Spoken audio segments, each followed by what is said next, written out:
Hello students, देखिए बहुत सारे विद्यार्थियों का एक कमेंट मेरे पास आ रहा है कि सर अर्धवार्षिक परीक्षा में कितना आएगा, कौन कौन से क्वेश्चन बहुत ज़्यादा महत्वपूर्ण हैं जिनको हम तैयार कर लें तो हमारी अर्धवार्षिक परीक्षा में 4 चांद लग जाएंगे, ज़्यादा से ज़्यादा नंबर हम लोग गेन कर पाएंगे। चलिए आज की इस क्लास में आप लोगों को हम बता दे रहे हैं कि इस अर्धवार्षिक परीक्षा में जो आपके अर्धवार्षिक पेपर होने जा रहे हैं 2025 के, ठीक है, और 2026 में आपका बोर्ड एग्ज़ाम है, आपको पता भी है। और मेरी एक राय मानिएगा, अर्धवार्षिक पेपर को आप होम एग्ज़ाम ना मान करके उसे आप बोर्ड एग्ज़ाम मान करके पेपर दीजिए, अच्छे से तैयारी करके जाइए। समझ लीजिए कि हमारा ये बोर्ड एग्ज़ाम है और आधे सिलेबस का बोर्ड एग्ज़ाम है। आपकी अर्धवार्षिक परीक्षा में कितना आएगा, पहले ये बात को समझ लीजिए। जो आपका अर्धवार्षिक परीक्षा है, ठीक, इस अर्धवार्षिक परीक्षा 2025 में फिजिक्स का जो फर्स्ट पेपर है, ध्यान से समझिएगा, फिजिक्स का जो फर्स्ट पेपर है, फर्स्ट पेपर का मतलब कुल 8 चैप्टर। कुल कितने चैप्टर हैं?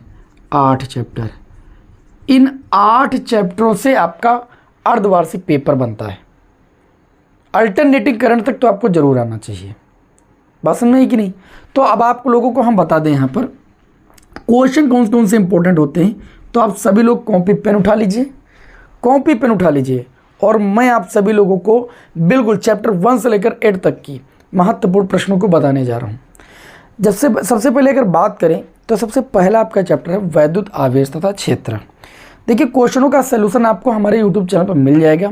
मैंने क्लासें आपको एकदम क्रम से देना शुरू कर दिया है और सारी क्लासें बिल्कुल फ्री ऑफ कॉस्ट, और कई सारी प्लेलिस्ट बनी है, आप देख लीजिए। सारी क्लासें आपको मिल जाएंगी हर एक टॉपिक पर, ठीक है, आप देख लीजिए अगर आपको पहले से देखना है। देखिए सबसे पहला चैप्टर है वैद्युत आवेश तथा क्षेत्र। इस चैप्टर के अगर महत्वपूर्ण प्रश्नों की बात करें तो सबसे पहला महत्वपूर्ण प्रश्न ये है, वैद्युत क्षेत्र की तीव्रता, वैद्युत बल रेखाएं। ठीक है, सबसे पहला प्रश्न क्या हो जाएगा? वैद्युत क्षेत्र की तीव्रता, वैद्युत क्षेत्र की तीव्रता, वैद्युत बल रेखाएं, या जिन्हें क्षेत्र रेखा कहते हैं, जिनके गुण की बात करें। साथ ही में अगर हम लोग बात करें तो द्विध्रुव के कारण उत्पन्न वैद्युत क्षेत्र की तीव्रता, द्विध्रुव के कारण वैद्युत क्षेत्र की तीव्रता सबसे ज़्यादा इंपॉर्टेंट तो निरक्षीय स्थिति है, ये ज़्यादा एग्जाम में आती है। आप पूरा प्रश्न लिखिएगा, मैं शॉर्ट में यहाँ लिख रहा हूँ। तीसरे की अगर बात करें तो इसमें सबसे ज़्यादा इंपॉर्टेंट है आपकी गॉस की प्रमेय, गॉस की प्रमेय। और गॉस की प्रमेय के अनुप्रयोग शुरुआत के आप जरूर 2 तैयार कर डालिए। पहला अनुप्रयोग, अनंत लंबाई की आवेशित सीधे तार के निकट वैद्युत क्षेत्र की तीव्रता, और एक समतल आवेशित अचालक चादर के निकट वैद्युत क्षेत्र की तीव्रता। ये दोनों बहुत ज़्यादा आते हैं। अनुप्रयोग नंबर 1 और 2, ये दोनों आप अच्छे से तैयार कर डालिए। उसके बाद अगर हम यहाँ पर बात करें तो जो दूसरा चैप्टर हमारा स्टार्ट होता है, स्थिर वैद्युत विभव तथा धारिता। स्थिर वैद्युत विभव तथा धारिता में अगर हम बात करें यहाँ पर तो सबसे पहले द्विध्रुव के कारण वैद्युत विभव आपको आना चाहिए, द्विध्रुव के कारण विभव, ठीक। और विभव अच्छी स्थिति में तैयार कीजिए तो ज़्यादा बेटर है, क्योंकि निरक्षीय स्थिति में जो वैद्युत विभव होता है वो शून्य होता है, ठीक। अच्छी स्थिति में वैद्युत विभव, ये आप सभी लोग अच्छे से तैयार कर डालिए, सबसे इंपॉर्टेंट है। उसके बाद इसमें एक सबसे महत्वपूर्ण आता है प्रश्न, विभव प्रवणता तथा वैद्युत क्षेत्र की तीव्रता में संबंध। वैद्युत क्षेत्र की तीव्रता को ई से लिखते हैं में संबंध, ये भी सबसे महत्वपूर्ण प्रश्न है। उसके बाद अगर इस चैप्टर में बात करें संधारित्र में, तो संधारित्र की धारिता, ठीक, मैंने आप लोगों को बता रखा है संधारित्र की धारिता निकालने का मतलब जो व्यंजक है वो मैंने ट्रिक से आपको बताया है। मैंने EVC ट्रिक लगाई थी, मतलब अगर समांतर प्लेट संधारित्र की प्लेटों के बीच आपको धारिता निकालना तो सबसे पहले उन प्लेटों के बीच उत्पन्न वैद्युत क्षेत्र की तीव्रता निकालना है, फिर विभवांतर और फिर धारिता C बराबर Q/V लगा देना। ये क्वेश्चन बहुत ज़्यादा इंपॉर्टेंट है। और इसमें अगर सबसे ज़्यादा हम बात करें तो और जो प्रश्न आपसे पूछे जाते हैं वो कौन से पूछे जाएंगे? इस चैप्टर का अगला जो महत्वपूर्ण प्रश्न है ऊर्जा घनत्व का व्यंजक, मैंने आप सभी को कराया है ऊर्जा घनत्व का व्यंजक, ऊर्जा ह्रास और ऊर्जा घनत्व दोनों तैयार कर लीजिएगा। मैंने फिलहाल ऊर्जा घनत्व यहाँ पर लिख दिया है, ठीक। तो ये इस चैप्टर नंबर 2 के महत्वपूर्ण प्रश्न हो गए। उसके बाद हम चैप्टर नंबर 3 पर आ जाएं। तो जैसे चैप्टर नंबर 3 आपका होता है विद्युत धारा। विद्युत धारा में सबसे ज़्यादा इंपॉर्टेंट तो देखिए अगर हाईलाइट क्वेश्चन को करें तो एक ओम का नियम है, जो मैं आपको अभी मैंने पढ़ाया, क्लास आपको प्रोवाइड की।